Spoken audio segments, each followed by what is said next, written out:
आ देखो तेल लग गया। आ देखो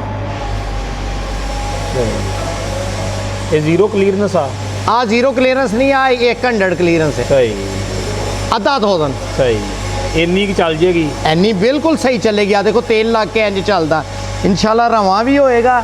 और आए कि तुम 2 साल बाद 4 साल बाद 5 साल बाद भी कितने इंजन खोलोगे ना किसी होर गलती ना पानी की गलती नाल आ बुश नहीं खराब होंगे। नदीम साहब ये इंजन भी गर्म होंगे ने? हाँ जी गर्म होंगे पर तेल पानी का ना ध्यान करोगे कोई भी चीज़ खराब हो जाएगी।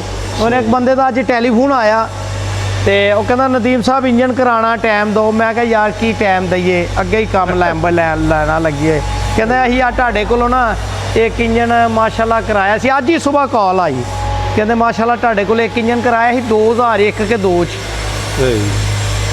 अज 26 आ गया 25 साल हो गया। हाँ 25 साल हो गए तो कहते इंजन हजे वो चलन दिया 2000 तो बाद 25 तक 25 साल हो गए चलन दिया तो कहते असी एक इंजन होर तुहाडे को कराना तो वो इंजन मैं क्या यार लै आना कर देंगे तो कहते हजे भी माशाल्लाह सही है। मैं क्या यार तुहाडी मेहनत है अल्लाह ने चलाया असी तो कर दिता तुसीं हिफाजत की तो चलाया इंजन चल के नहीं मुकते।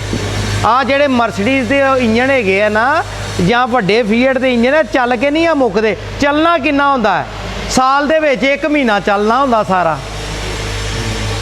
तो अगर 20 साल चलिया तो 20 सालों के 20 महीने ही चलिया चल के कितों इन्होंने इंजन ने मुकना चल के इंजन नहीं मुकते इन्होंने जिरों मुकना है गफलत की वजह तो कोई ना कोई मिसहैप होना लापरवाही की वजह तो कोई ना कोई लापरवाही हो जाती है।